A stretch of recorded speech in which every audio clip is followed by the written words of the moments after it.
All right, it is 7 o'clock. I call the meeting to order. Let's please stand for the pledge.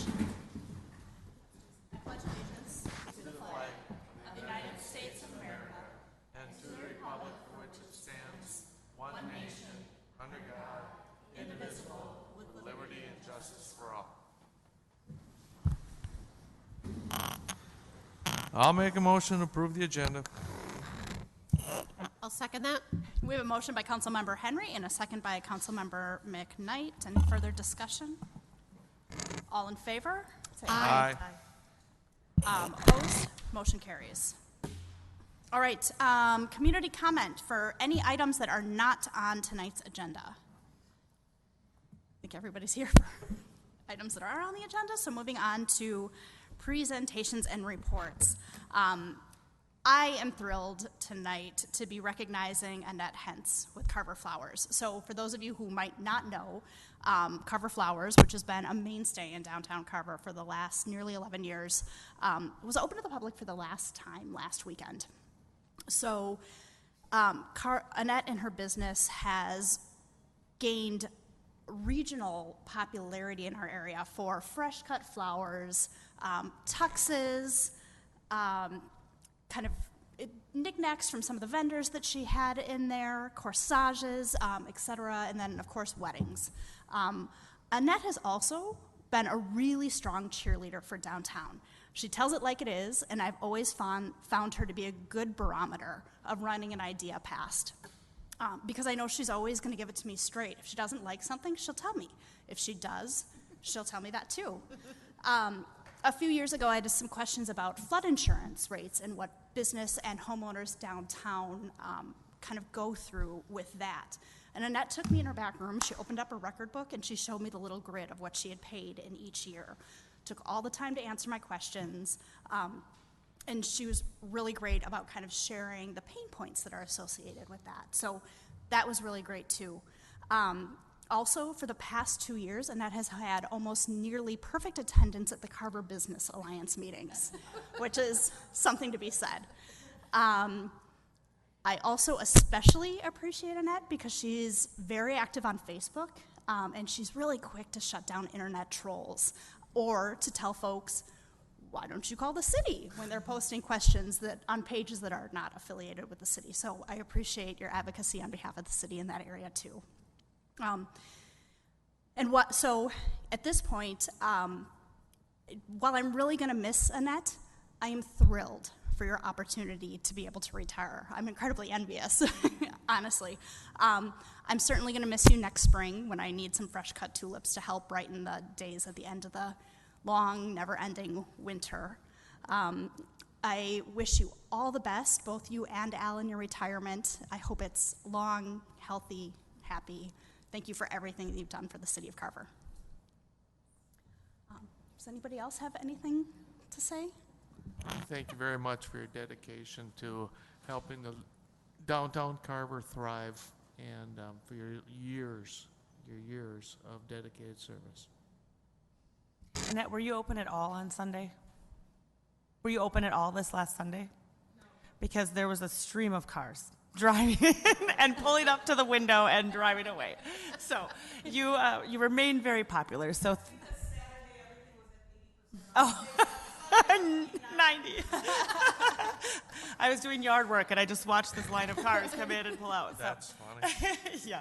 But Annette, thank you. And I'm your neighbor across from your business, and it's been a pleasure. I've known you for many more years than that, but it was great being neighbors with you during that time. Thanks.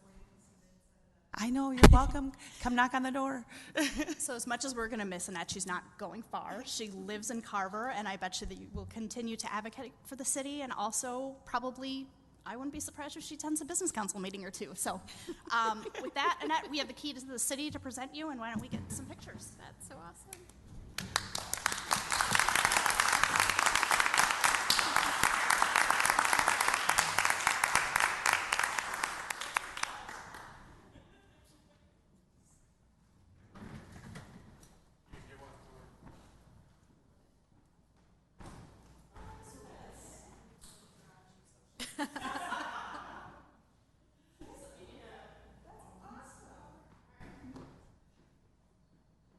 Scooch.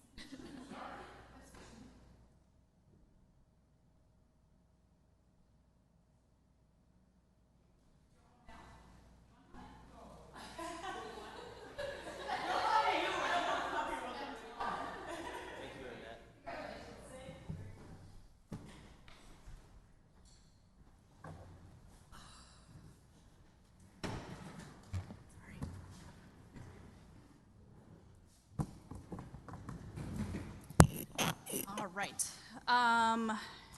Let's see here. Sorry, I just need to get back into my packet. Let's move on to item 5, let's see, nope, 6.1, the construction hours ordinance. Ms. Smith. Thank you, Mayor and Council. We've had this discussion several times thinking about construction hours over the past couple of months, and the answer that I've given you often has been that we decide construction hours usually at the pre-con with the developer, which sometimes feels a little bit hazy. It doesn't give residents a really clear idea of when people are permitted to do exterior construction. With the amount of construction that's going to be happening this summer, we thought it was a good time to get something in our city code that has set construction hours. So the ordinance that's included in the packet outlines construction hours of 7 to 7 Monday to Friday, 8 to 7 Saturday, no work on Sundays or legal holidays. If there's something that needs to be changed, the city engineer has that discretion. So in case of emergency, if someone needs to work outside of those hours, we have the ability to bend them if we need. It also exempts the city for weather, infrastructure, or public safety emergencies. So if for some reason we need to get out there and we're making a lot of noise past that 7 o'clock hour, the city is exempt from that rule. And it's for exterior work only. So the ordinance allows people to do work inside of their home beyond those hours if the structure is fully enclosed. So if someone's finishing out their basement, as long as it's closed, they are just fine outside of the construction hours. So a public hearing is required for this ordinance. It was posted in the Nebraska Herald. I have not received any feedback, but I would welcome you to open the public hearing and take any comment. Sounds good. I will open the public hearing. Those wishing to address the council should come forward and state their name and address for the record. After all comments are received, the public hearing will be closed and no further comments on this issue will be received at this meeting. Any public comments?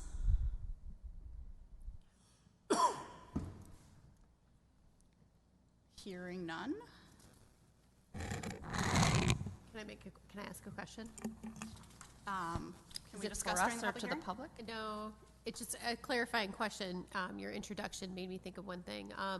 So this is construction, no matter if it's a developer or private construction in an individual home. It applies to any kind of construction. Correct. Okay, So no one could do a re-roof at 8 p.m. on a Tuesday. got it. Okay. Okay.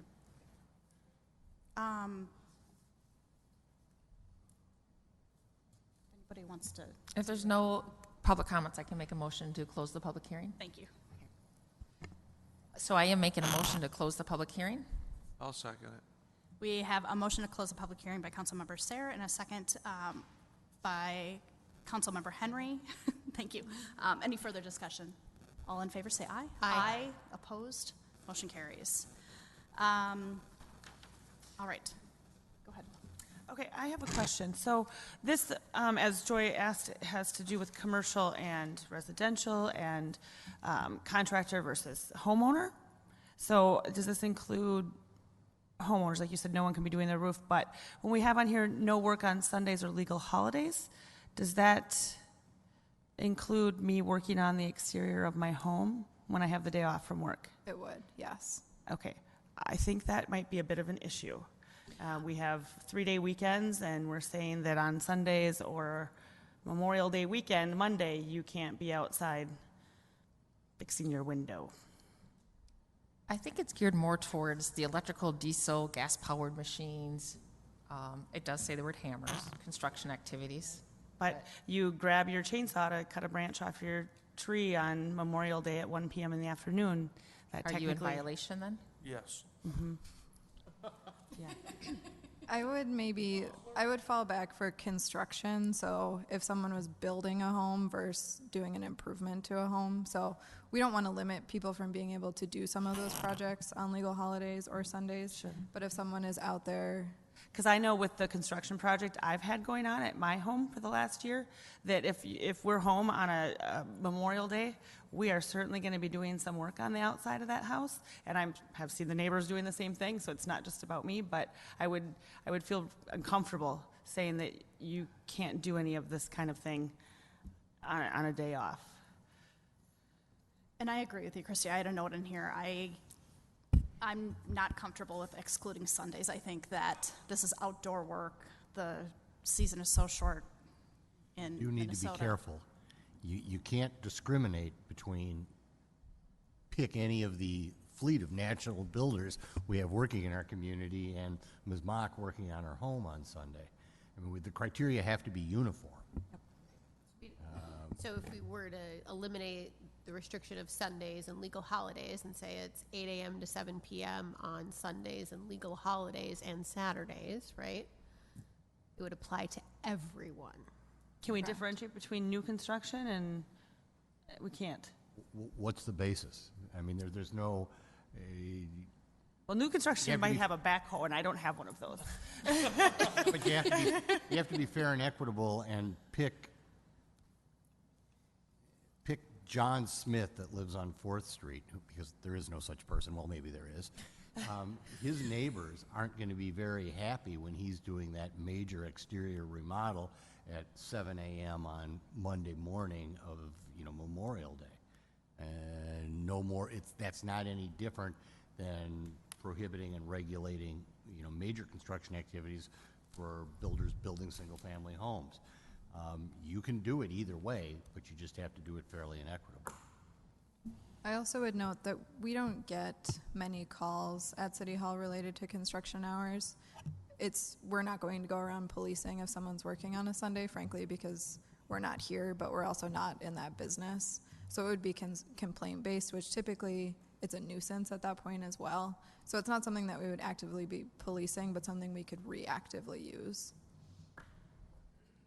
Right, but I don't want to say, well, we're going to put this out here, and it's an ordinance now, but we'll only follow it if we're going to get a complaint. I think it should say what it should be.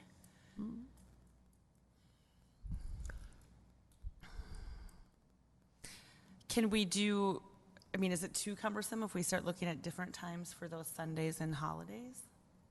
To add another, tier of time? Wouldn't we just want to keep them the same as Saturdays? I'd say 11 to 7 on Sundays. I'd be fine with even like a 9 to something. All right. Pick a time. I'm okay with the same as Saturday hours, just to keep it, their weekday hours, simple. The other thing that I wanted to mention, this talks a lot of really traditional construction activities. I heard from a resident about signs being dropped off last night at 3:30 in the morning, which apparently wasn't a very quiet activity. So is there anything like that, like construction unloading or supply drop-offs or anything like that, that we can work in there or use more broad language? Yes, Drop we can. signs off? The road closed signs? Not, Or I can see, or your point about dropping supplies. Like you could be delivering of materials for a building project that could be really loud with the beep, beep, beep, and yeah, or bringing in gravel or yeah, just, because materials. I don't know if that needs to be spelled out or if that can be general construction noise or. I would say based on the recent development of Lakeview, it should be pretty specific, thinking about if they have different trucks coming at different times, if it's outside of those hours. So we could dial it down pretty specific to construction related. So, I'm sorry. No, go ahead. If we're still looking at the times, we're jumping around a little bit. Do we have a time that we think is acceptable to everyone up here to look at? If it's 8 to 7, I'm good with that. If we think we need another tier of time, I'm good with that. I don't want to limit it to say no work Sundays or legal holidays. I'm fine with the 8 to 7. Same here. I like that the 8 to 7 matches this Saturday. Yeah. I'm fine with that then. Does that work for you, Glenn? Those hours Home Depot's open? I'm fine with it. Of course you know that. Okay. So with that, I would entertain a motion with the 2 additions that we spoke about. Or I can make a motion. You make the So I'll make a motion to adopt ordinance 05-2019, setting construction hours with the addition of allowing for construction on Sundays and holidays from 8 a.m. to 7 p.m. and some language from Aaron about other construction noise specifically dealing with material delivery. I will second that motion. So a motion by me, Mayor Johnson, and a second by Councilmember Mock. Any Excuse me, further Madam discussion? Mayor? If you're going to adopt an ordinance, you have to adopt an ordinance. The exact It has to language. be in front of you. Changing the hours from 8 a.m. to 7 p.m. on Saturday and legal holidays, you can easily do from the council dais. You can't direct the city planner to come up with some language Okay. about deliveries. I mean, if you want to do that, and Erin needs some time to do it, the appropriate way to do it would be to ask her to bring it back at the meeting 2 weeks from now with that language and then adopt it. Okay. If I could add, Mayor and Council, this might fall under the category of no good deed goes unpunished. If you start regulating deliveries, think about Casey's, think about Mills Fleet Farm, think about Lakeview. You could be unintentionally getting calls about Mills getting a delivery of shingles at 5 a.m. And the majority of the calls related to this ordinance have to do with a skid steer or a payloader backing up. It's the beeping sound. I think we'd be venturing into uncharted territory if we start regulating deliveries throughout the entire city for a certain time period. So I'd recommend against that. So we can vote this one down and start over again, or we don't have a valid motion to begin with? If the council does not want to wants to follow Mr. Merrick's lead and not address the delivery issue, but you want to adopt the ordinance but change the work hours instead of no work on Sundays and legal holidays to 8 a.m. to 7 p.m. on Sundays and legal holidays, you can easily do that. That's clear and defined. Do you want to? Right, procedurally, we have a motion and a second. So we vote it down, or it's not even? Have the mover, I mean, the easiest thing is to have the mover to withdraw their motion, have the seconder agree to it, and then put a new motion on the table. Okay, so I'll withdraw my motion. I'll second that withdrawal. Okay, Is that what we wanted? okay. And we have to vote on the withdrawal, or no? Or The motion was never, no. Okay. Okay. That's why we have the city attorney. Go ahead. So with that, I will make a new motion to adopt ordinance 05-2019, setting construction hours with the change of striking the part about no construction on Sundays and legal holidays and changing that to allow construction on Sundays and legal holidays from 8 a.m. to 7 p.m. I will second that motion. Same as before, we have the motion from Mayor Johnson and a second from Councilmember Mock. Any further discussion? All those in favor, say aye. Aye. Opposed? Motion carries. Right. I'll make a motion to approve the consent agenda. I'll second that. We have a motion to approve the consent agenda by Councilmember Henry and a second by Councilmember McKnight. Any further discussion? All in favor, say aye. Aye. Opposed? Motion carries. All right. New business, Carver Commons, the rezoning preliminary plat and final plat. Ms. Smith. Thank you, Mayor and Council. Like Mayor Johnson just said, we have a few reviews for the Carver Commons project, so preliminary and final plat, as well as rezoning from agriculture to freeway commercial with a PCD overlay. So to note, anytime a property is annexed into the city of Carver, the default is ag. So this property was recently annexed, so hence the agricultural determination right now. Tonight you'll consider rezoning the property. So where we are in the process, previously I've seen this in March of 2019, annexation early 2019 at January 7th. The Planning Commission reviewed the information at May 16th. They held the required public hearing for the project and recommended approval of the 3 motions, 2 on 5-0 votes each. And tonight the City Council again is reviewing preliminary plat, rezoning, and final plat.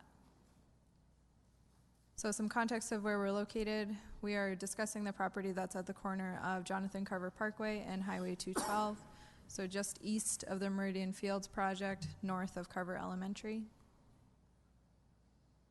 And thinking through where this project falls on the city's comprehensive plan, so since 2008, this property has been guided commercial that held true in the design Carver phase. So you'll see the yellow circles around the property Again, it's red, which signifies commercial in the comprehensive plan. On the screen now is the technical planning document that we're thinking about. I'm going to ask you to take your mind away from the gas convenience user right now. So the request before you tonight is essentially creating the lot that could potentially develop as the gas convenience user. What this does is it carries it through the preliminary and final platting process, which allows us to initiate a developer's agreement. At that point, the developer's agreement will be held with Carver Investment, LLC, and they will be able to sell the property, should they so choose, to a gas convenience user. Should the gas convenience user then come forward, they would be required to go through the preliminary plat and final plat stages again. So essentially, this is a way to create a lot that could develop as the gas convenience user. Thinking through the rezoning, so using some jargon that I'll break down, the property is proposed to be guided for freeway commercial with a PCD overlay or a planned commercial district overlay. From the city code, permitted uses include retail sales, personal service businesses, and essential services. And then something in our code that triggers the PCD, so this project is required to have the PCD, is that if there's potential to construct over 50,000 square feet, it needs to have that overlay district. So this one gas convenience user on 1.87 acres likely will not trigger that 50,000 square feet, but collectively the entire site likely will, hence the trigger of the PCD overlay. So again, the technical planning document that's on the screen right now, it's just showing the lot creation. So preliminary plat and final plat approve this lot. Rezoning is for the entire site to freeway commercial with a PCD overlay. I suspect that was a little bit confusing, just that we've been running the processes kind of simultaneously with the concept plan for the gas convenience user. But again, tonight it's just the creation of the lot. I'll open it up for questions. Any questions? Just to clarify this, so the outlots that are being created here, A through F, would still be part of United Properties, right? And I'm assuming at some point, outlot F, they could come back and split that up if there are going to be multiple users. We can go through the same process, right, where they create another block 2, and we would go through and that they could sell that piece of property, and we would go through a preliminary and yada, yada, yada. Correct, yes. Okay. Oh, that's my only question. We're just creating a lot, right? Yes. All right, I'll make a motion to approve Resolution 125-19, preliminary plat for Carver Commons. I'll second. We have a motion by Councilmember Henry, and a second by Councilmember Mock. Any further discussion? All those in favor say aye. Aye. Opposed? Motion carries. All right. We have to do 3 motions. Yeah, we got a couple more. I'll make a motion to approve ordinance 04-2019 rezoning property known as Carver Commons. I'll make a second to the motion. We have a motion by Councilmember Henry and a second by Councilmember Sayer. Any further discussion? All in favor say aye. Aye. Opposed? Motion carries. And I'll make a motion to approve Resolution 126-19 approving final plat for Carver Commons. I'll make a second to the motion. We have a motion by Councilmember Henry and a second by Councilmember Sayer. Any further discussion? All those in favor say aye. Aye. Opposed? Motion carries. All right, 9.2, Hawthorne Ridge, the final plat. Ms. Smith. Thank you, Mayor and Council. Some history of where we've been with this project. Began its concept phase in June of 2018, moved through council on preliminary plat and rezoning December 17th, 2018. Again, the Planning Commission reviewed at the May 16th meeting and City Council tonight. Something to note, a comprehensive plan amendment was also processed for this project. So some context of where we're located, essentially in the center of Carver right now. So the Ellen Redmond Farm, previously operated as an agricultural use, has since been rezoned to the R2 zoning district. So the property is proposed to be accessed off 3 existing streets that I'll get to in a couple minutes. But again, just shows the general location of the property. On the screen now is the technical document, the final plat. So this has a little bit more information. So there are 59 single-family homes in the northern portion, 21 in the southern portion. The yellow circle around Lot 5 in the northern portion shows a tot lot that will be privately owned and maintained by the Hawthorne Ridge HOA. Are both sections going to have an HOA, upper and lower? Yes, It'll be the same, all one? correct.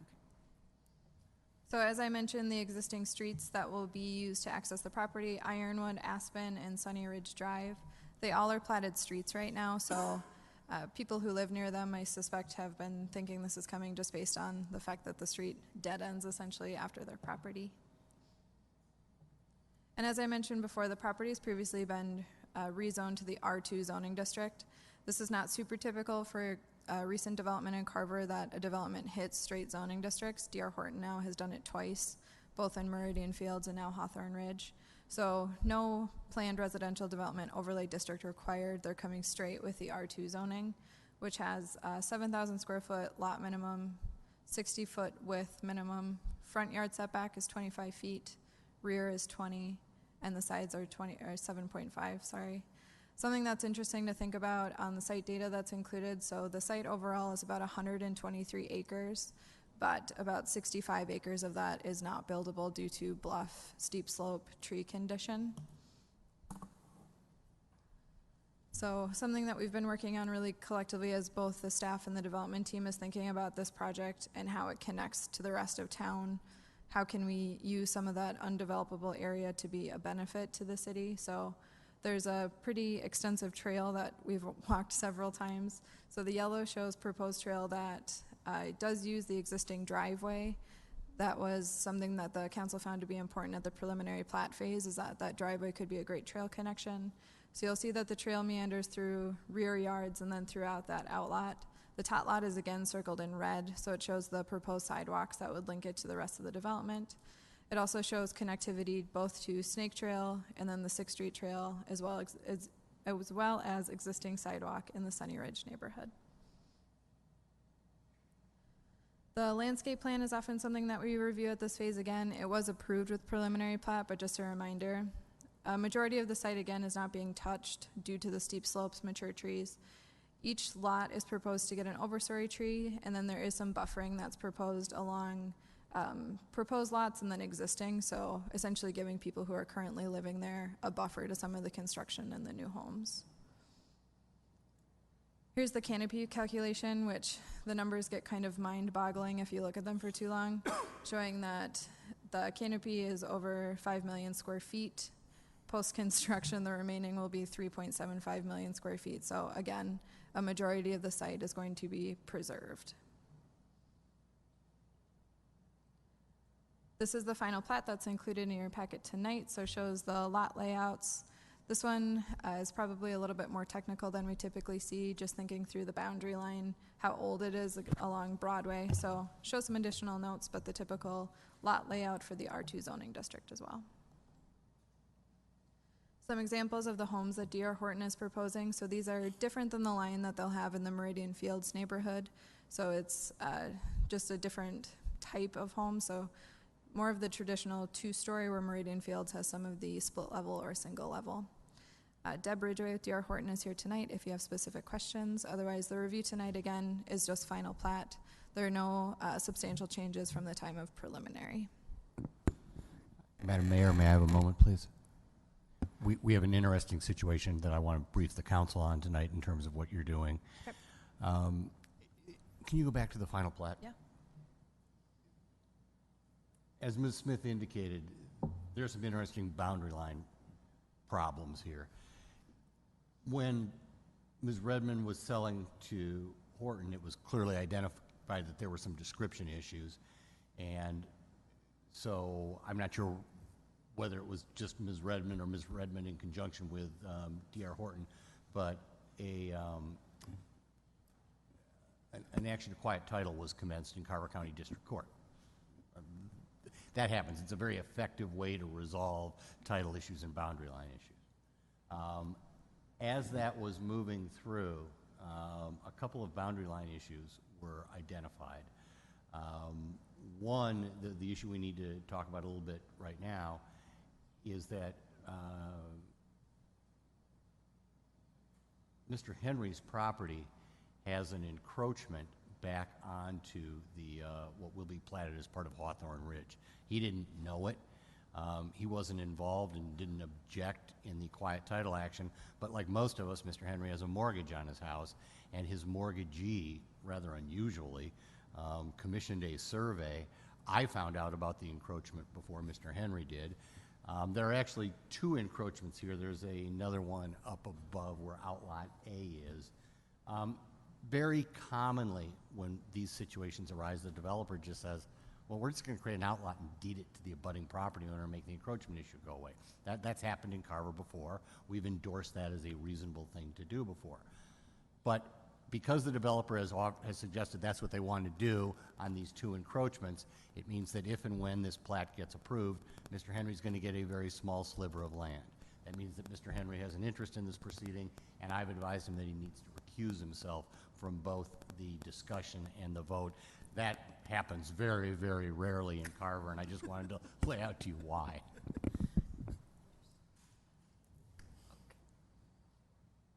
And you're going to recuse yourself? What's that? You're recusing yourself. Oh, yes, of course. Okay. I'm gonna recuse myself. No. I'm going to argue with Larry. Okay. Okay. I have a question. Yeah. When I'm looking at the grading plan, and we're looking at this Hawthorne South, is what I guess I'll call it, there's a couple of funny lots with 1 and 2 here, and I can see the previous topography lines are, or the existing topography lines are underneath it, and then the dark lines, that is the graded expectation, right? Correct. When we're looking at that, and because it is sort of funny how it falls across these lots and how these lots are shaped, is that going to be steep to the point where it's going to be planted with something, or is it mowable at this point? I'll let you answer just off those. Sure. So several of these lots, both in the north and south portion, they do drop off pretty significantly. I would compare them to some portions in the bluffs where there's a pretty clear yard area, but then after that it starts to get pretty steep. That falls to a more natural state. Something I should have mentioned is that we're going to be really intentional with signage throughout this development. So D.R. Horton has provided a signage plan that shows where the bluff is. So some of the lots will absolutely have a manicured lawn all the way to the rear property line, especially ones that are abutting existing homes, essentially. So it'll be once they're pressed together. But there will be some where they drop off pretty significantly, and property owners will not be able to touch that area since it's the bluff and the bluff impact zone. Okay, so once it's graded, it's going to be, black dirt, right? They'll grade it out. So what is going back in over that to stabilize that, or to make it look so it's not just waiting for weeds to take over? Sure. So the intent for the developer, I'll have Deb step up to, but I suspect that many of those areas aren't going to be touched. That grading won't be required beyond the house site at that time. They won't do extensive backfilling in the backyard since it is a bluff, and the bluff rules will apply to it during construction too. So okay, I guess maybe I didn't understand what you explained. So we've got what the grading will look like, right? And then, what page is it? 89. But then you just said it will be undisturbed. I guess I missed something in what you were explaining. Maybe I don't think good those are evening. topography lines where it says block 1. They have the numbers, so the original ones are behind it in the gray. And then it says here that they are the grading lines, and then they have the Maybe we should let the experts answer. Good evening, Deb Ridgway with D.R. Horton. So as part of home construction, we will sod the yards, but with the steeper slopes, either that go up or go down in the backyards, we'll seed that. As part of grading operation, we have to, in part of our NPDES permit, we have to stabilize all soils that are open out here. So they'll be seeded to begin with, but when we come in with home construction, it's going to be torn up again. We have to final grade once the house is in there. And so then we will seed where the steeper slopes are. We're not going to sod because some of these lots are fairly large. right, right. And so there's no trees being planted or anything like that in that area? It's just going to be seeded? Correct. Deb, I know I asked you a similar question 2 weeks ago, but I know that some of these, and when we looked at the preliminary plat, I know that some of these homes back up really close to the bluff, so much so that they won't be able to have decks. I know you talked about kind of the process that you go through with your new home buyers. My concern isn't necessarily the folks who are building these homes, but the second or third owners. Will these homes be constructed in a way that there isn't a slider that begs for a deck? We actually set up all the lots so there could be a reasonably sized deck on all of the houses. So we oversized the building pad. We've looked at, especially around the slope areas, Okay. in the setbacks. So we know that that's important to our buyers, that people want to put decks on after they move in. So we do have all of the home pads are set up for that. But again, we do disclose that there is going to be a setback for the buffer on a number of these lots, and we disclose that at the time of purchase agreement. Okay, thank you. Yep. So there's a pretty extensive trail system through this, which is fantastic. I love that we're trying to take advantage of this natural location and give access to it. Who's responsible for maintaining the proposed trail? Is that the homeowners association, or is that going to be city? It's an outlot, so.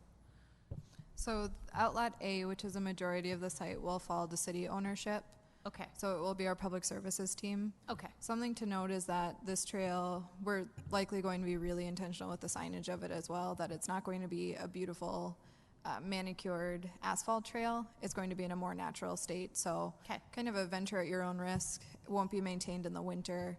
It'll be Okay. a wood chip trail. So thinking about it in a more natural way compared to other areas of the city where the trails are plowed all the time. okay. Good, thank you. I have a couple questions for Deb first. The products that were shown, they're 3-stall garages. Are all the homes going to be? Yes, all homes have 3-stall garages. And then there's a wetland, at least one, maybe more if I zoom in. Is that then, who manages that? I'm looking at the one on the south side behind properties. So that would be part of the city property. Okay. and Which I'm- is, it's which is part of- typical. It's typical that we take wetlands and Okay. stormwater ponds. All right. But it's not something like what we're seeing in another area that would be Carver County water management. Correct. Thinking about Meridian Fields, that conservation easement. Okay. This is different. This is what we're used to seeing. Yeah, so there's no Okay. conservation easement in this area, so it will be the city's responsibility. Okay. And then, question for Aaron. I think, just to confirm, is the tot lot then owned by the association and not the city park? Correct. Okay. Thank you. I don't have anything. Joy, you good? I'm good. All right. I'll make a motion to approve Resolution 127-19, approving final plat for Hawthorne Ridge. I'll second that. We have a motion by Councilmember Mock and a second by Councilmember McKnight. Any further discussion? All in favor, say aye. Aye. Opposed? Motion carries. Thank you. Thank you. Thank you. All right, moving on to 9.3, the Song Property Concept Plan. Ms. Smith, again. Thank you, Mayor and Council. Tonight we are reviewing the concept plan for the Song property. Again, concept is really, really preliminary. I would say everything that you see tonight is subject to change. This is a great time for the council to provide feedback on things like the types of homes that are in the proposed concept, park amenities, streets going through. So thinking about the planning and zoning side, this is a great way to give feedback to the developer as well as city staff. So we are really early in this process, and should this project move forward, there's a lot of steps that need to be completed. So we're just at concept plan tonight. It's anticipated that this project would also require annexation, so it's currently in Dahlgren Township, so would need to be reviewed by the Township Board as well as the state of Minnesota for annexation. And then an environmental assessment worksheet would be required should the development come in with the number of units that are proposed in the concept. So if you think back to the Lakeview project, we did an environmental assessment worksheet. It takes a pretty holistic look at the project, and it considers impacts both on the natural and built environment. So it gives us essentially a view as to what the project does to the environment, traffic, any impact that comes along with the project. Should it move through those two processes, the typical preliminary plat, rezoning, and final plat would also be required. So this is a slide that I used for Planning Commission 101, but it's a really great representation of where we are in the process. So Casey, I'm sorry, you are the woman at the top of the screen with the light bulb. So it's just the idea right now. So we don't know much about the project. Everything that we're looking at right now doesn't have much to back it up. So the project engineer has not started to dig into some of the engineering work. So grading, utilities, everything is really subject to change based on what we learn as we move through preliminary plat, rezoning, and final plat process. So again, lots of questions. A really good way to give feedback on lots, parks, streets, etc. So our role is outlined in the yellow. So the developer comes forward with an idea or a concept, and it's the city and the planning commission and city council's role to compare the concept against the annexation agreement, the comprehensive plan, the zoning code, and then the standard detailed plates that we have for engineering and public works. So at that point, if everything is favorable, they can check all those boxes. It likely moves forward to construction. So information for the comp plan of where we're located. So the blue circle shows the general project location. This project has been guided for low-density single-family, both in the 2008 plan and held true through Design Carver, the 2040 comprehensive plan. And project location is outlined in red. So we are a bit west off Jonathan Carver Parkway, west of the elementary school, south of Meridian Fields, north of Copper Hills, Oak Tree. And moving into the concept plan. So this is where we start to see the lot layouts. So the project tonight shows a mix of unit types, ranging from that smaller villa product to the full executive lot. It also includes a small series of townhomes off Ironwood Park. Comparatively, thinking about lots that exist there today, so Copper Hills, thinking about the lot widths, since those are included on the concept. The lot widths on the cul-de-sac of Copper Hills typically are in the 40s, and then they're more of that pie lot, so they branch out from the lot width at the front of the lot. And then some of them go up to over 100 feet. So typically a corner lot has a greater lot width than an interior lot. I would say generally most of the Copper Hills lots fall within the 60-foot range, which a majority of the lots in the proposed song concept do as well. So as we start to think about getting to this project, so Monroe Drive is the collector to the north, which is currently under construction. So if you drive Jonathan Carver Parkway often, it leads you out to Meridian Fields. The Carver Commons project will also use Monroe Drive. So thinking about that collector as the way to bring a lot of traffic from JCP west. You'll notice that on Monroe Drive, there are no proposed driveways. That's typically something that we like to avoid with a collector street to limit the amount of people who are backing up or accessing their home directly off a collector. From there are several streets in Copper Hills that also extend both north and west. So there also are several existing streets that have a similar situation as Hawthorne Ridge, where it's that dead end. There are some barricades that show road extensions, but they mostly are in, so people who are buying in Copper Hills likely will not be blindsided that all of a sudden a street is about to extend. So the concept tonight considers 306 units on the Song property, so the one that was outlined in red. There's an additional section south with more executive lots. Tonight we're focusing our conversation just on the Song piece, so taking out those lower lots essentially. Just on the what? The Song property. Okay. So looking at the numbers, thinking about this a little bit differently, so some of that raw data that we're thinking about. So you'll see that the proposed rezoning, should the project move forward, would be a PRD. This would allow the different home types to come in, so thinking about those different lot widths, different styles of home would likely require a PRD because it can't hit the straight zoning. So this shows the densities for the project, so showing, I think it's a little bit closer to 3 than this depicts, but 306 units total, I believe 34 of them being 39 units of townhome, 65 falls at 158, 60-foot wide is 95. Again, Copper Hills falls between that 60 and 65, so a majority of the site matching what's existing in Copper Hills. And then 14 of the villa product. So thinking about the villas, we've seen construction of them in Meadows at Spring Creek and Oak Tree pretty recently, so a little bit smaller of a lot. Typically the lot is maintained by an HOA, so there's no lawn care requirements or snow removal. Something else that's contemplated in this project that will go to the Parks Commission in a couple weeks is the expansion of Ironwood Park. So we're thinking through this a little bit, want to bring it before the Parks Commission to talk through it a bit. Thinking about some areas that we have programmed previously for an Ironwood Park expansion. So this is a great way for you to give some feedback about it, things that we'd like to see in the park, how we can use that space should it move forward as proposed. Moving into staff comments, so Dan Lanis, the city engineer, and I have a meeting with the project engineer and the developer later this week to start talking through some of these conversations that we've had. Again, the Planning Commission reviewed it May 16th, and then comments received tonight will also include in our discussion, and then some things that staff recognizes, so things that we already know will likely either trigger a discussion or something that would require revision through the platting process. Something that's going to be really important, and I think will hold true for everyone here, is walkability of the neighborhood. So the proximity to Carver Elementary.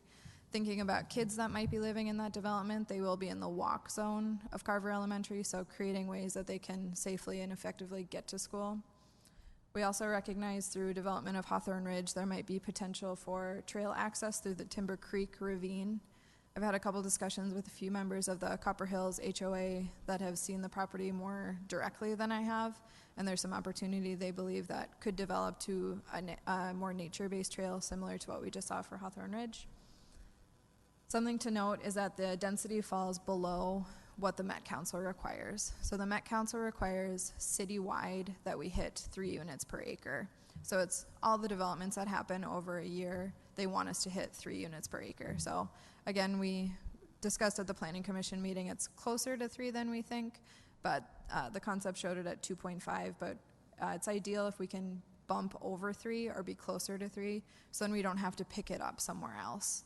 So if you think about the density for Hawthorne Ridge was pretty low, but Carver Ridge came in that same year, so they leveled each other out. It gets a little bit tricky when you have several projects fall below 3 and you're waiting on that last project to kind of level you out. So it's a goal that developments fall either close to 3 or just above 3. I've had some really great discussions with members of the Copper Hills neighborhood. A couple members of the HOA have provided some input. Their concerns largely are walkability. Again, they understand that they have kids at Carver Elementary, making sure kids can walk to school safely. Increased traffic is a concern.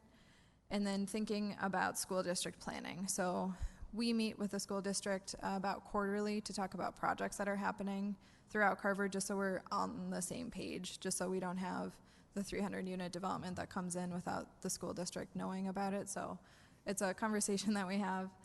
Something to note about increased traffic, as we've been working through the comprehensive plan, we had the transportation section of the comprehensive plan, so it does contemplate development west of Jonathan Carver Parkway, west of the elementary school.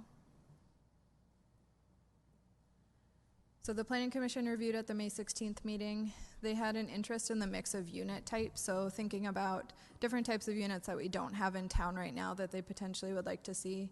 I put affordability in quotes just because affordability is kind of tricky right now. Thinking about a new construction home, how can we welcome new home buyers into the community with some of the price points that our new construction is hitting right now? So the Planning Commission was favorable to units that they would describe as affordable. They also mentioned walkability for trail connections and sidewalks, and we discussed not at length, but we had a slight discussion about increased traffic. So thinking about the comp plan, the collector system that we have set up, just talking through some of their concerns. Something to note for anyone watching at home. So notice was provided both of the Planning Commission and the City Council meeting tonight. So within 350 feet, which is a typical mailing area for planning mailing, it was sent, just letting them know that we were going to start this process, that they could come learn more about the project. So a project site has also been set up on the city's website, so it's under development, residential, and then Song property. So if anyone's watching from home and they're interested or impacted by this development, I would ask that you check back to the city's website often just to think through some of the information, also review meetings should they so choose. So again, members of the development team are here, Casey with Summergate, as well as Corey with Westwood. So discussion focused on planning and zoning type discussions based on the song concept. I'll open it up. So I'll go first. Just the few things that I noticed on this. I wasn't, with that collector street with Monroe, I wasn't super crazy about seeing the two kind of circular driveways letting in on that. I don't have a solution for you guys, but that was kind of one of the things that caught my eye. It's really important to me for the same reasons that Aaron stated, to make those density requirements that the Met Council holds our feet to, so that we don't have to make it up somewhere else, and especially since this is such a chunk of land. I think that's it from my notes, but I reserve the right to come back. We won't, we'll let you. We don't have to worry. Appreciate it. We won't stop. That's good of you. All right. I have a couple of questions then. I'm sorry, so this is going to have an HOA? This is meant to have an HOA? We haven't really determined which parts. It doesn't always, a lot of these kind of developments don't require an HOA for everybody. It might be an HOA related to the villa area or the townhome area, but maybe not one section of the single family because there's no common elements that they share. But if, as the plan progresses, clearly if there's common areas that they have to collectively take care of, then we would have an HOA for those. And this is just speaking for myself. I don't prefer HOAs. I think it's an added cost to the homeowner that if it's not needed, it's not needed. And, we've seen HOAs occasionally fall apart too, and then you end up with medians that are not taken care of, and who's going to do it. So I'm fine if there aren't any. If it works out that way, you won't hear any argument from me. I do want to mention a real positive here, the estate lots. I think those are great. I like a little bit of that outside the box planning there. I think it's a very neat add to somewhat developments that are kind of blending in. So nice feature there. Aaron, this is maybe for you. So when we're looking at by the estate lots there, we have the undevelopable area preserved open space / park. Are we, as the city, going to be looking at taking that as park dedication? We don't have a park programmed for this area, so no, it would not cover park dedication. Okay. So we're going to take fees in lieu of? Correct. Okay. So then we have this as open space park. What does that mean on this plan for us then? So I would say that it could fall in an outlot that is eventually city maintained, but we don't have a search area as part of the comp plan right now here, since Ironwood Park is in such close proximity. So we're not programming for a park that would be a land dedication. Mm-hmm. Okay, so when we're talking about density. Were we already above what we needed with some of the last developments that went in? So for 2018, yes, we were over 3.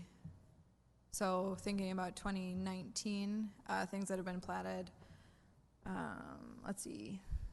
So it's been largely phase 2 of developments, and several of them have had some open space components. So thinking about Meridian Fields, like the wetland area is not counted. So I would say we're tracking pretty close in that region. I'm not concerned right now, but it gets a little bit tricky when projects keep trickling in either right below 3 or at 3, thinking about some of these areas like those estate lots that are larger, so obviously have lower density. Okay.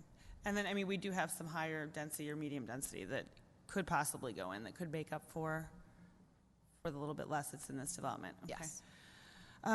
Do we have any concerns with the runoff for the Finkel property? We just got done with dealing with a lot of those issues, and now we're going to be right behind their property. Do we foresee how we're going to remedy anything that might be coming up, or are we going to be good now with what we've done? So as part of the EAW process, we'll dive into that a little bit more, but also this project will be required to be permitted through the CCWMO. So we'll have similar requirements of oak tree, which typically in really layman's terms, you can't put more runoff onto someone else's property. You need to be able to maintain it on your own. So, no, I don't foresee runoff issues on the Finkel property with development here. Okay. And then my next question is possibly for our engineer too. So we are putting a lot of houses in right here, and we have 2 roads going collectors east and west. We have no north and south. So I'm starting to get a little bit nervous about the amount of traffic that we are going to see coming through these east-west collectors, and then adding a gas station, whatever else might commercially develop on that corner. I can see those roads being very busy. Where do you see us sitting with traffic studies? I know obviously one hasn't been done at this point, but what is our trigger here that we're hitting too much? We've hit capacity for these roads going east and west. Okay, so can I answer this just as as it pertains to east and west? Is that what specific area? Because all traffic gets down to each intersection and each roadway, and So all of this traffic, so we have all these new housing developments that are coming Yep. in. We have the school there, which is traffic. We have the gas station coming that is traffic, plus commercial around there that could potentially develop. Yeah. We have a high-density apartment building. We have Southwest Metro Transit. And there's just a lot of traffic that is coming from west to east to dump right onto 11. And I realize that 11 is going to be looking at being a 4-way. But are we going to be okay? Because what I don't want to do is overtax our infrastructure, our roads, things like that. And now we have backups and traffic issues from these developments going in because we have no exit route going north or south to go over to 212 or to come down to Dahlgren. And they're all getting funneled from west to east onto County Road 11. Those are very good questions, and they're very good comments. I mean, that is best answered in terms of all these plans that are being done, the transportation plans, and then as developments come in, individual traffic studies. Those efforts are all geared towards preventing that, and so it starts with the long-term, big picture transportation plans, which is what Aaron was just overseeing with the prior comprehensive plans. Those are high level. There's where do you need collector streets, and that's where Monroe came from. The idea was you need an east-west collector. It's going to carry maybe 4,000 or 5,000 trips, whatever the number may be. That's all geared into it. If early on when we looked at these areas, when you look at those studies, if we said that was going to carry 10,000 trips or 15,000 trips, we'd start saying, oh, there is a problem. We need 2 different collector streets, and so that goes into the early planning stages. And when 11 is being done and studied, you're looking at the intersections. Can those intersections handle all these trips? So it's a good question, and it is a bit of a always moving target. That's why these traffic studies are so important to us, because the comp plans will get you close, and then as these things come in, you have to revisit it. And that's what would happen with the Song property. You'd have to revisit it. We'd have to take a look at the traffic analysis from Song, and we'd have to try and start to put these things all together with what's been happening in these other developments. And we do try and catch these problems, and that's one of the tricks, is trying to make sure that the early planning lines up with what happens when these developments come in. So the best thing I can say is it's a good comment, and it is a trick, and it is something that we'll be looking at with this, and there will be a traffic study. So what is the top number of cars per day that you want on a collector that's this size? Well, for Monroe, for example, I'd say if we start getting over about 5,000, we're going to start looking at each intersection, and we're going to start saying, all right, well, those intersections might start to get difficult to get in and out of for the side streets. You get over 10,000, and you start thinking about a different type of road. That gets into whether or not this is even suitable for a local collector. That's So when you say trips, does that mean back and forth, or just any average time? average daily traffic is Okay. what you'd call it. How many cars use that road on a daily basis? So, like for example, 11 might see 15,000+. Monroe might see 4,000 to 5,000. You plan out these roadways with the most that you would likely see on that road as your area develops. So I would say if we were seeing over 6,000, 7,000, 8,000 on Monroe, it would start changing strategies a little bit. But that goes into the planning. We don't expect to see a 10,000 vehicle or 10,000 trips a day on that collector. So, Okay, that's all I have for now. Thank you. All right, I'll go next. You're Okay, a couple comments on the park with the additional soccer field that's listed there. multi-use field. What?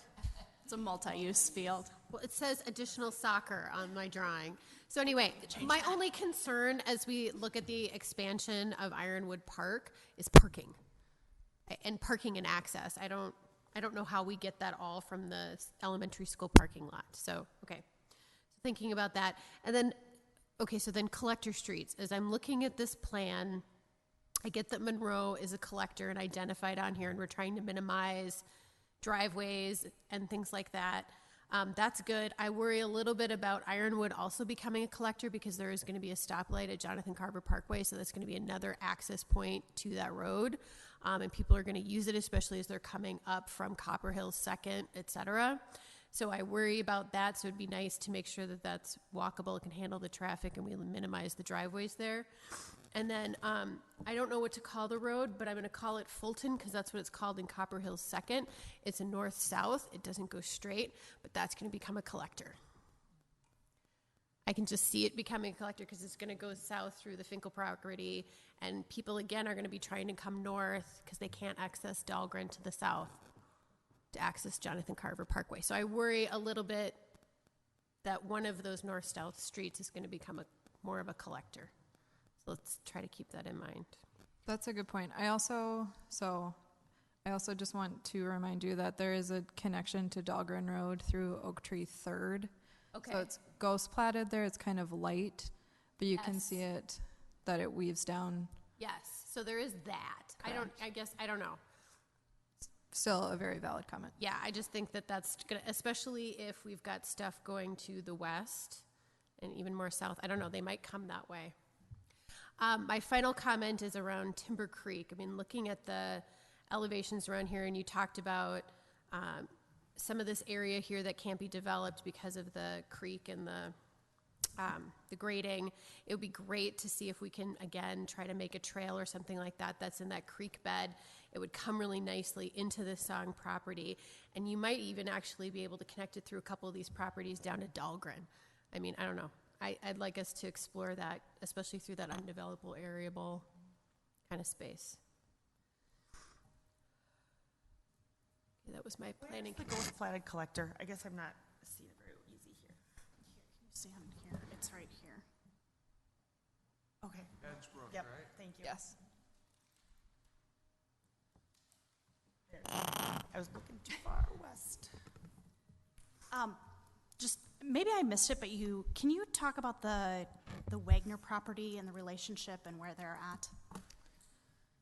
I would suspect that Summergate might have a better idea of what's happening in that property. The concept just right now, we're just thinking Song. Potentially Wagner could also develop. They're showing it as more of a ghost plat.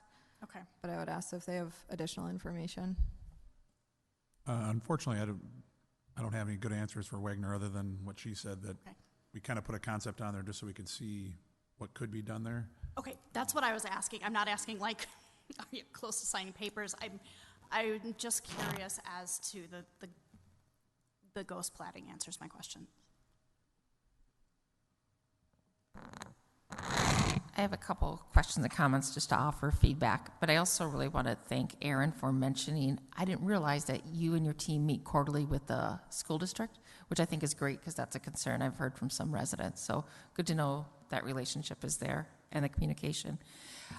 Question on the Wagner property, which I understand is really early stages.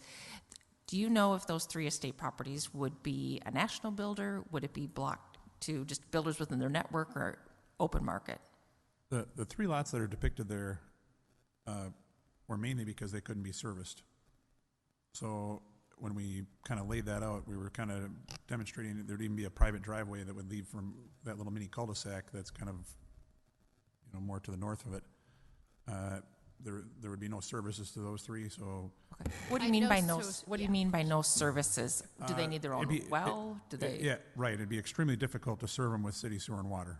Okay. Because of the topography going up and down, it'd be nearly impossible. Would you reconsider that if it was shown it I could be think- possible? Aaron's going to clarify.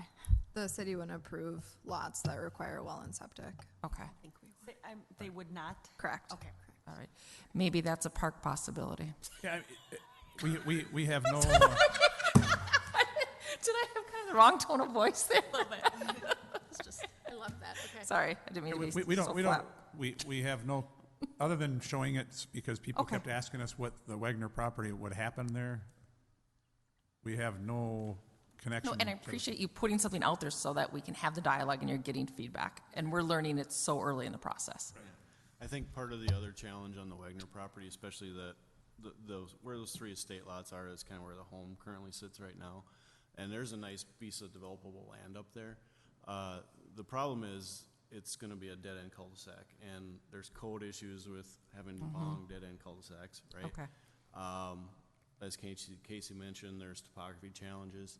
So when I was drawing this up, kind of in my mind, the highest and best use for that piece of land would probably be 3 acreage lots that, whether or not they could or could not have well and septic, I mean, there's always a way to skin that problem. But, I didn't want to say that the proverbial skin the cat. But anyway. You can. So I think that's kind of where the Okay. evolution of those 3 lots came from. There's always a market for some of that in certain areas, but generally our focus is on the Song property.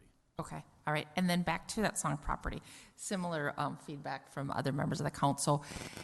The Monroe Drive, as few connectors as we could have to it. I realize for those future property owners, it might not be convenient to drive a long way or drive around, but that concerns me having that many inlets and outlets. Well, I don't see driveways on it. No, there's not driveways. What do you But mean there's by a fair amount of connections. Connections. Yeah, Yep. that's a fair point. Yeah. Kind of that darker, kind of light brown, almost orange, where there's on the north side of it. The Yeah, villa lots. the villas, thank you. Circular drives. that I- Yeah. I don't know. I appreciate not having direct driveways on there, but I don't know about the circle things. Right, it just I need more concerns me information. that the traffic going in and out, even though I realize that might not align with the product and what the homeowners would want. But Joey, you brought up about parking at Yeah. if we're going to be adding Yeah. additional soccer fields.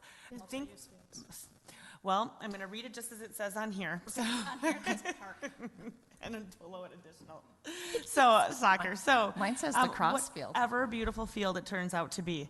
I think having additional parking, if there's a way to Yeah. find somewhere to put it, is a great idea. Yeah. So I'm going to push back on you guys that we've got the entire school parking lot and a huge park and ride that's within walking distance. And if it's a park where people are taking their kids or themselves to be active, I'm going to argue that a little bit of a walk isn't going to kill anybody.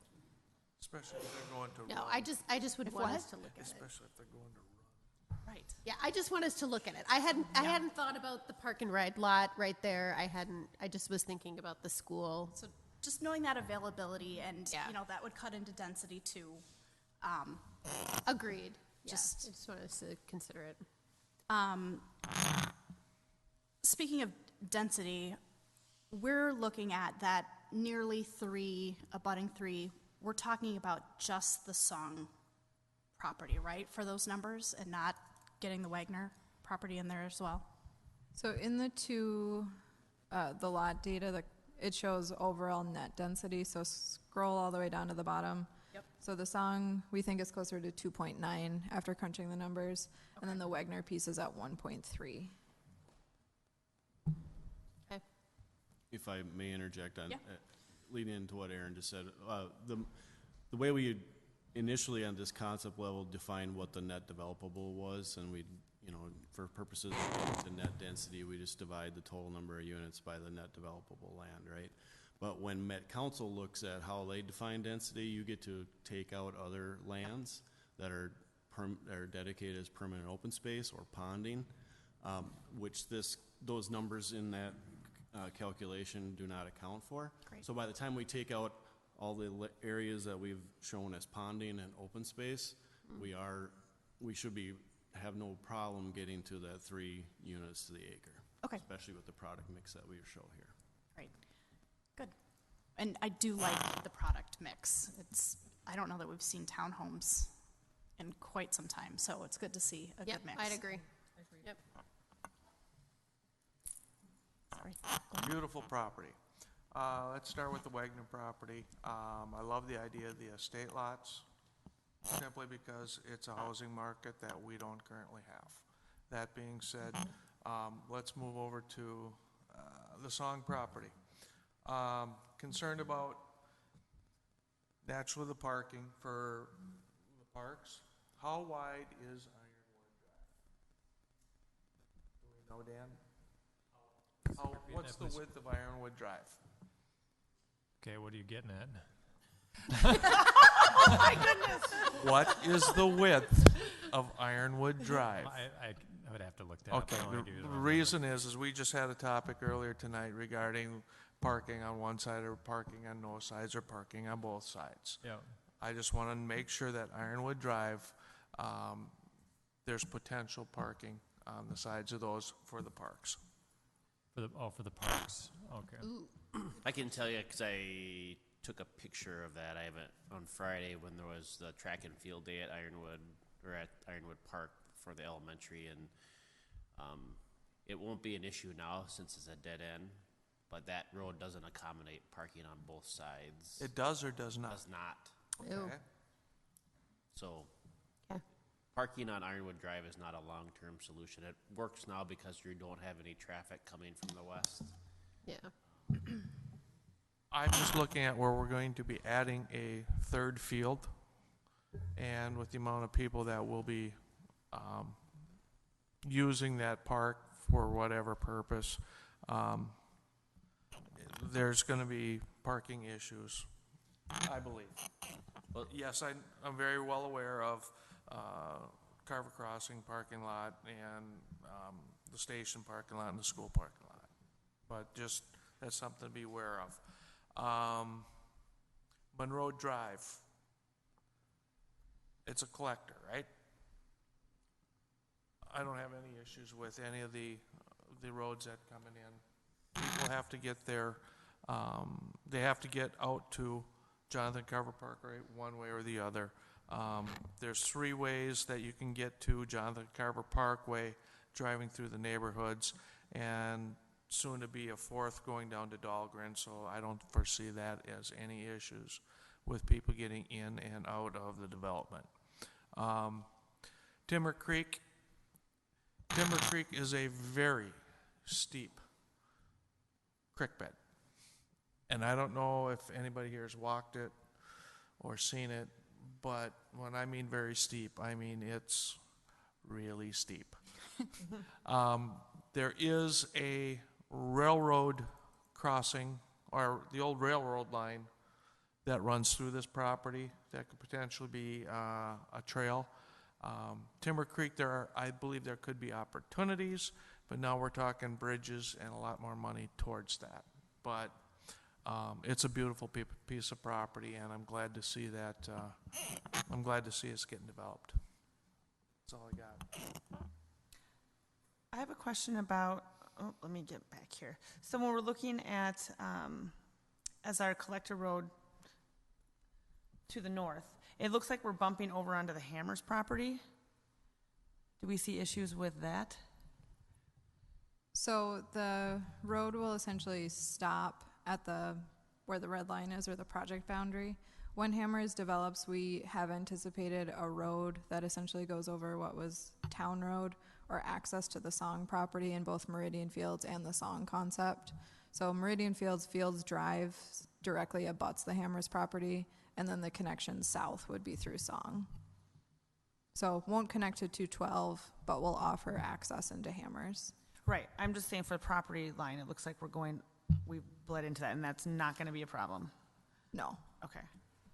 If I could jump in there, our firm also did the wetland delineation for the Hammers property, and there is a pretty sizable wetland right there, and that presence and location of that wetland drove a lot of part of the alignment of this. Okay. Acknowledging that with that wetland right there and no driveway access, you'd be better off just kind of hugging the collector close to that, and that's Okay. part of why it blurred over there. That wetland's tiled.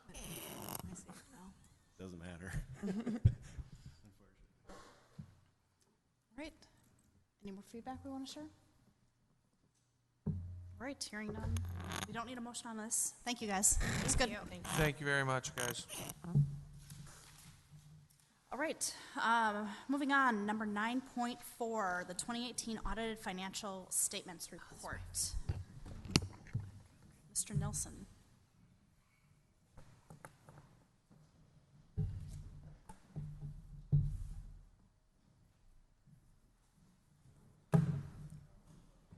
All right, good evening, Madam Mayor and Council. Here to pick things up a notch with the audit.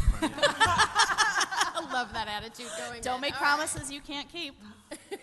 So you're well caffeinated. Well, again, thank you for having me be here tonight. I appreciate you having us as your auditors. I also like to just say thank you to Brent and Kathy and all the staff for helping us out during the audit. They do a great job, and something on top of their normal duties, so we appreciate all their help for that. So I'll just get started right into it. I'll just go real quick on what we're going to be talking about. My presentation isn't that long, but just a little roadmap going over the audit opinion and auditor responsibility, looking at the results of the general fund, looking at some of the other governmental funds and some of the progress with those, looking at some of the enterprise fund activity, and finishing with some of the ratios and comparisons to other cities and in the county and the peer group. So.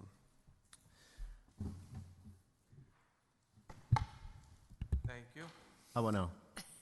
Better. Okay, good. So next slide here again, just looking at the auditor's opinion and why we're hired, why we need an audit. So our job, and we are required to give an opinion on the financial statements and the internal controls that surround those.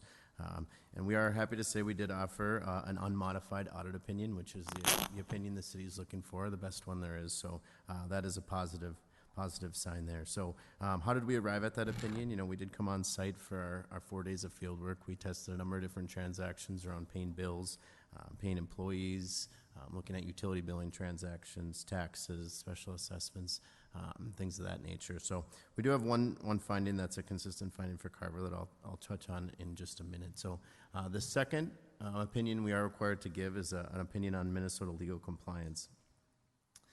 The Office of the State Auditor does supply guides on their website that we are required to test as auditors and provide opinion on as part of our audit. So a couple things that I like to point out just that are part of that testing are conflicts of interest, collateralizing deposits that aren't covered by FDIC, and looking at some of the quotes and contracts and bids and some of those things. So we did have one finding with that too. So I'll just flip to the next page there and looking at the results. So the one finding we do have for internal controls is related to preparation of financial statements, a very common finding for cities and organizations of similar size. We did prepare the financial statements as auditors, and we just do like to, we are required to point out that it is the responsibility of the city to take ownership of those financial statements and a risk, since we did prepare them, that we are required to point out. So again, a very common finding and one that's not unusual for Carver or organizations of this size either. So the second finding is one that came up a little late and may not be in your packets, but unauthorized investments, which is a portion of the Minnesota legal compliance testing that we are required to test. So there was just one investment of about $100,000 that was held with a rating of a BBB, which is underneath the requirements that the Minnesota legal compliance points out in their guide. So my understanding of talking to staff today is that investment's already been sold. It's already been accomplished, and it's already been in the rearview mirror. So again, we do look at a snapshot of 12/31/2018 as our audit. So it is something that we do think is required to point out as a finding. And again, it does speak to the internal controls within the city that it's already been taken care of before I presented the finding. So. Can I interrupt for just a second while we're on this topic? So the second one, it sounds like we've addressed, but the first one, is there anything that the city is doing differently to address that first finding? As relates to the investment? No, the internal control. piece? That's the short answer is no. I mean, I don't know that, I'd maybe lean on Justin to speak to the path to it. We'd probably have to hire a finance director. Okay, that would be the corrective action then to do. And even that might lead to some of the auditors. I don't know Justin, could you give the council an idea of the characteristics of a city that doesn't have that finding population, et cetera? Okay. Sure. I think it goes into a number of factors, and it isn't a black and white distinction. I think that something like a CPA determination of someone would definitely rise up to the level. Someone with 30 years of experience who's done things at the city for a long time. So I think there's a couple different things that. And maybe it's more than one person. Maybe it's everybody with financial acumen, a big department or something that has a broad range of all the components that go into the financial statements themselves. The other thing that is a possibility is looking at a 100-page document that's called a disclosure checklist that goes over all the GASB standards and things like that. I think that the way I would put this finding is that I think that we have a responsibility as auditors to say that it is a finding, mainly for the things within the GASB standards and the things that are really more technical. I think staff has a really good understanding of what goes on a day-to-day basis and looking at the funds and the cash and just things that are going on. I think it's more of the technical data that they frankly shouldn't even be concerned with anyways. It's more of a financial statement distinction than anything. But Justin, do you have a snapshot of the audits that you do? How many cities have a similar finding, or?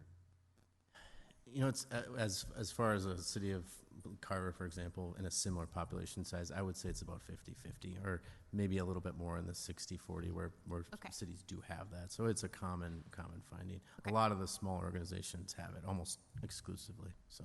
Okay, thank you.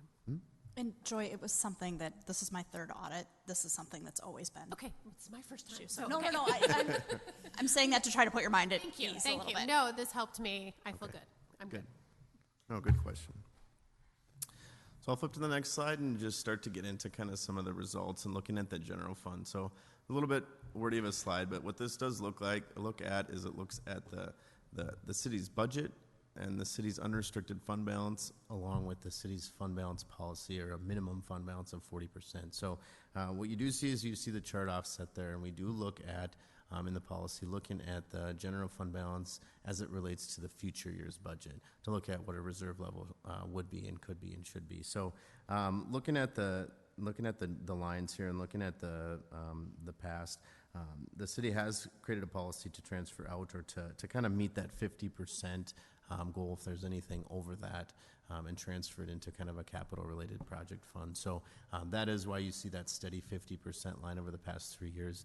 And again, I think a positive thing that the city's sticking there, even though their minimum is at that 40%. So, yeah. I'll just flip to the next slide and just look at how we got there as we look at 2018. The chart here looks at the budget to actual results of again, the revenues, expenditures, and some of the other financing sources and uses. So I'll just start at the top and look at the revenues. The revenues did have about $130,000 positive budget variance.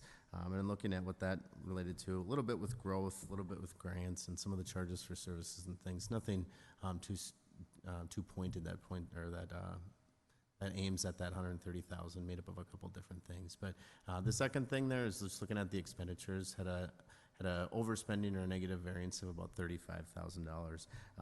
In looking at that, I think a big piece of that was related to some of the engineering fees. And looking at that, I don't know if that's a general engineering.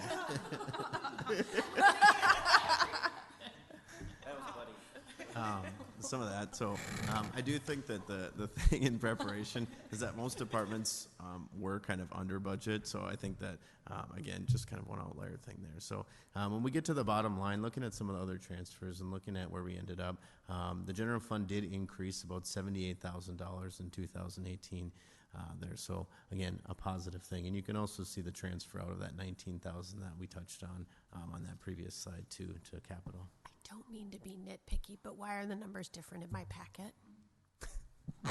Joy, what page are you on? I'm on 121. We made a small correction, mainly to mainly to get the 50%, to be exactly that, for the future. There was a $2,000 journal entry. Yeah, that it was made with looks the super process. minor, but I get beat up for this in my day job. I hear you. So, okay. I wanted to make the presentation be the correct one, and it was a correction that was made today, so All right, okay, fair enough. I do apologize for It's that. okay. So, good question. So we'll look then at this slide here, slide 7, and looking at the general fund revenues. This is meant to be a 3-year comparison, looking for any trends or looking at anything that kind of jumps out as far as the revenues that go into the general fund.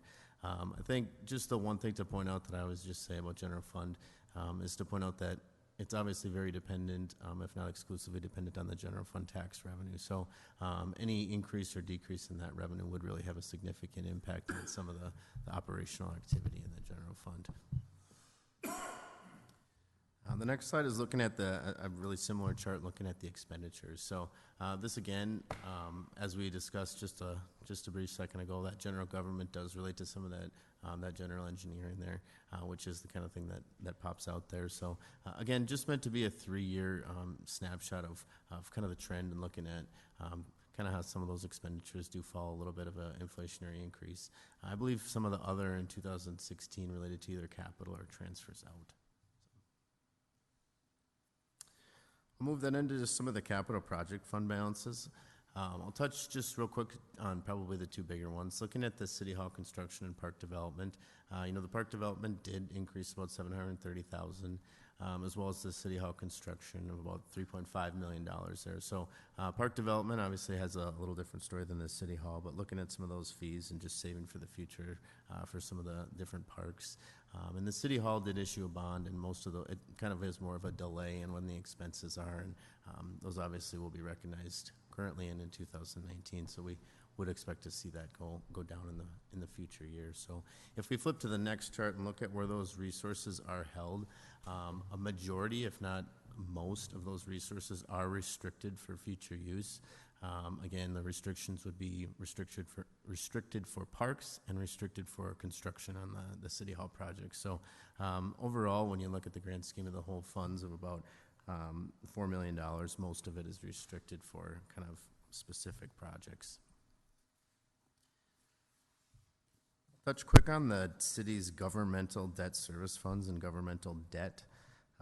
The chart is meant to just show a quick snapshot of where the resources currently are, looking at what the total bonds outstanding are and looking at when the maturity of those bonds are. So if we look at the next chart there too in conjunction, we can see a little bit of what the future holds for those payments when the debt drops off. Whereas if you look at this chart, 2023-24 is a drop off, and 2025-26 is another debt or another debt that drops off there where the payments kind of expire. So again, just also one other thing just to point out that gap in between the total assets or cash in between the bonds outstanding is future tax revenue that will make up those payments, and nothing that's off track or anything on here. Everything is tracking well. So.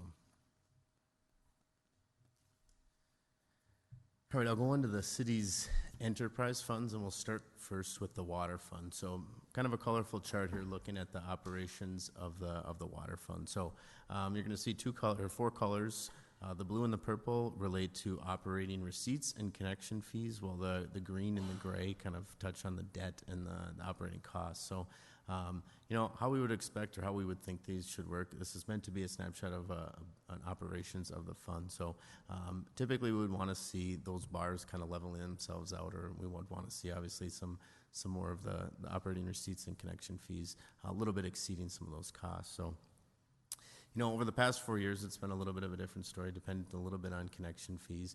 And looking at that green and that gray bar, a little bit of a deficiency there with some of the operating receipts and the connection fees. So I know Brent and the staff is working on this currently and is kind of an objective. I know I was on a call with this afternoon. So there is a plan in place to address those things. So, and I know there's been some increases in the past or in the recent memory to address those things. So if we look at the next chart, we usually we'll show them in conjunction with one another, but looking at how that chart kind of tells the story for what the cash balance is overall in the fund at the end of the year. This chart does show, again, 2 bars with the cash balance, and it does show a minimum target balance, which we've kind of an industry thought of following year's debt service plus 6 months of operating costs. So again, kind of right around that minimum, which isn't a surprise when we look at the past couple years on that chart we just looked at. So any questions on any of those? You'll see them again here in the next one. So I'll go just real quick to the sewer fund. Again, similar charts looking at those operating things with the sewer. A little bit, 2015, 16, similar with the water. But when we look at 2017, 18, again, a little bit of a gap there. So when we look at the cash balance chart, again, we're much more in line with the minimum target there. But again, a little bit of a decrease from the past on some of those reserve levels. So. Okay, can I ask a question? So Sure. the sewer, the blue and purple bar, the incoming, on sewer seems to be a bit more flat, 16, 17, 18 versus water, which dropped down significantly from 16 to 17 and then to 18. Do we know why they were different? So part of it, probably not all of it, but part of it relates to the amount of infrastructure we have to service. So we're connected with the Met Council system, so we have some more fixed costs for water treatment, and the associated costs with that are driving that in addition to debt service. We've just had more projects related to water. Okay, so I understand the outgoing, which is the gray and the green. That's the spend, right? The blue and the purple is the incoming, right? Or did I misunderstand the bar chart? No, and maybe I think that, are you referring mainly to the water purple here in 2015? Yes, yeah, 16? so the blue and purple dropped significantly from 16 to 17 and 18, but I don't see that similar drop on sewer. I don't think the blue, if you look, the blue is fairly consistent. I think it's more the connection fees, which again are, based on whatever connects to the system. We charge water and sewer connection fees, right? Correct.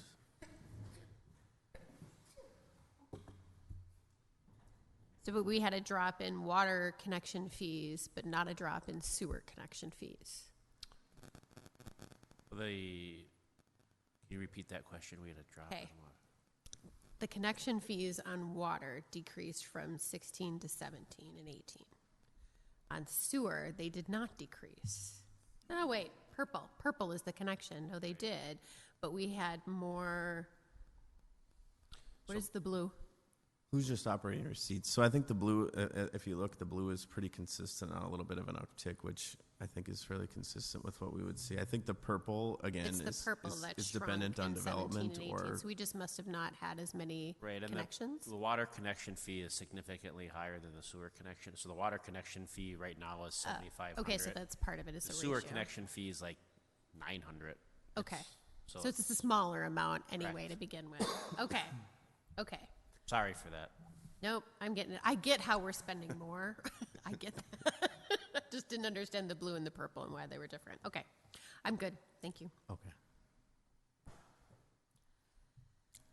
All right, we'll touch quick just on the last enterprise fund and look at the storm. So, again, a similar story here where we look at, and maybe more of a way of it's supposed to look in 2015 maybe, but just looking at a similar chart, looking at, it's a little tough, I can understand to gain. I think that in the past we haven't included the purple bar, but I think it's important that we do, even if it distorts the charts just a little bit. I think it's important to see how that makes up the cash balance and the future of these funds. So even though the connections are a little more volatile, I think it's something that's really important to kind of match there. Yeah. So if we look at we look at the cash balance in the stormwater, I think there's a couple factors that make up the big increase. But looking at the past chart, when you look at some of those things over the past few years, I think it's a positive sign that those are on the rise. So a big piece of the increase in 2018 relates to some unspent money that was bonded for a storm project that is either in phase or is not going to be completed. But that money has been bonded for and is sitting there as what we would call unspent bond proceeds that would be used for. That's for the 2018 stormwater project related to Jonathan Carver Parkway, the piping that we're taking a pause on as the city engineer reviews that with Carver County. And it's a 2019 project? We had initially thought it was going to be a 2018, 2019 project, but it may actually go into 2020 at this point. Okay. The other thing if you want to push back a slide, whether it's for storm, sanitary, or water, we're very mindful of not using connection fees or stormwater area charges for the operation of the enterprise, that those are for debt service and future improvements, and that rates need to cover the operation Yep. of the system. Good point. Okay, so one last chart here, just looking at the overall financial picture as it relates to the city. And, you know, we touched on most of the funds. So looking at just an overall snapshot of the past 3 years and just what's made up in the bank and what the total cash balance is there. So looking for any trends here. And I think, you know, a good sign would be to have kind of a similar split between the general capital and some of the enterprise funds for future reserves and things like that. So I think a positive thing here that we do see something like that.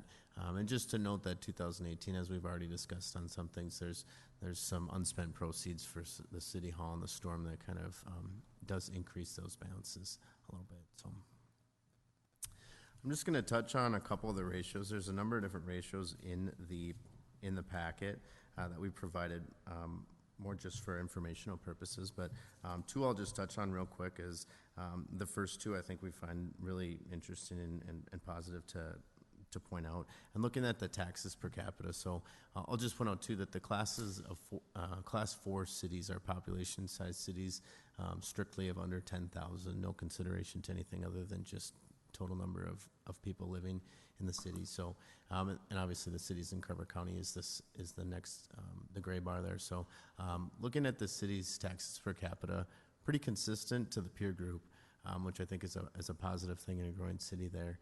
And if you look at the next chart, looking at that tax rate data, I think even more encouraging that the city's tax rate is falling below some of those comparison cities there. So again, I think we just include these ratios. We're just trying to give any information we can and just to help the council and the staff out to make decisions. So if there's any other questions on any of the ratios that we want to look at, I'm happy to answer those or anything else in my presentation. Just to clarify, so cities in Carver, that is all of the cities in Carver. Class 4 is just the 10,000 and less? Correct. Okay, thank you.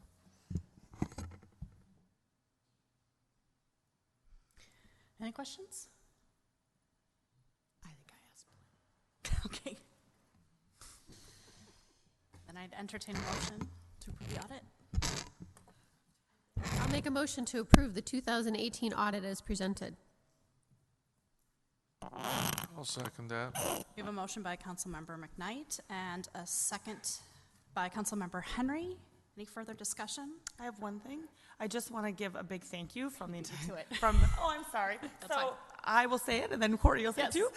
But Kathy, we know how hard you work on this audit, so I will speak for myself and the council, and so will Courtney. We just appreciate it very much. I know how stressful it can be, and it's a lot of work for you, so thank you. Yeah, kudos. You did a great job. You've stayed here through a lengthy agenda. And you're still so driven and interested in this report that you're here, and that speaks volumes to your character, your work ethic. Really great job. I know that this is not a light lift or task, so thank you for all your hard work.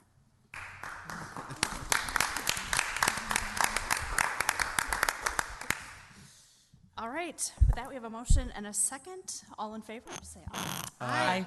Opposed? Motion carries. Thank you. Thank you. Thank you. All right, council member communications. I have nothing.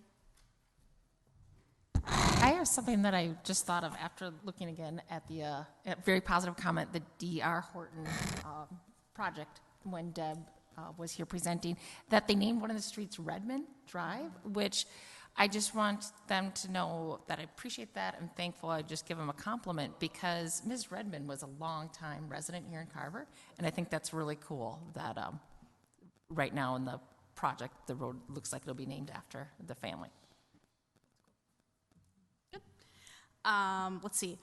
I just want to mention last week we had Nora Slawick, who is the chair of the Met Council, and Jennifer Ho, who is the commissioner for the Minnesota Housing Department, come to Carver. They had an event at Carver Crossing where there were folks from, there were elected officials and other community leaders from Chaska, Chanhassen, Victoria, Eden Prairie, the Carver County Board, Ron Clark Construction, CDA, Southwest Transit. I'm sure I'm forgetting a bunch, but they had, you guys have all been in their community room, I assume. The community room was packed. And it was really cool. We had a discussion on affordable housing that was facilitated by the housing commissioner, which is really cool. And I think it's a huge feather in our cap just to have Carver on their radar. They wanted to talk about our experience with Carver Crossing, which we have stories to tell. But they also kind of talked about the need for more affordable housing and kind of, what else is going on. We also talked a little bit about transportation. So after kind of the forum or the discussion, we broke into two groups, and one group toured Carver Crossing with the housing commissioner, and then the other group with the Met Council chairperson walked across the way to the Southwest Transit station, which was really cool. But just a really great event. Brent did a great job in setting everything up. Aaron was there too. It was just cool to see such a great group of folks and have Carver be on the map and be on their radars.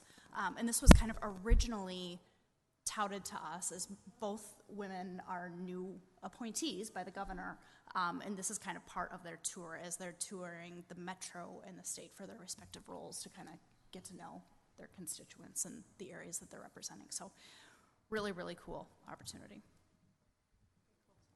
Yep. Do we have an HPC meeting coming up this week? Don't know. Or this next week, I should say. I don't know if I know the answer to that. Okay. I'll just wait then. Yes. We do have one. Okay. I do know the answer. All right. Other than that, I don't have anything. Was Mayor Savage there? No, it was all Carver County. Well, except for our friends from Eden Prairie, it was everybody from Carver County. Our friends from Eden Prairie. Mm-hmm. Brent and Courtney, you met with the school district a couple weeks ago regarding some of the issues that were going on there. Other than that brief that we got, could I have one of you two call and elaborate with that? I didn't hear that last part, sorry. Could you elaborate a little bit on some of the discussions and some of the stuff moving forward? We haven't met since our last council meeting or our last discussion on it. The one thing that Community Leaders Group is working on is a 4-hour training. I don't know if I have the date offhand. It's later on this summer. It's in July. Where the League of Minnesota Cities and a representative from Gordon Goodwin, they're going to come out and take the leadership group through a training on race and equity that they put the LMC staff through. So, okay, all right. Other than that, no planning commission meeting until next week, 2 weeks. I'm anticipating that the planning commission meeting this month could be canceled.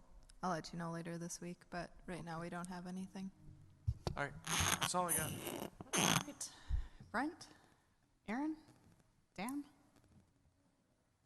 back row. All right. I'll make a motion to adjourn. I'll second that. We have a motion by Councilmember Mock and a second by Councilmember McKnight. All in favor, say aye. Aye. Opposed? Motion carries. Thank you all.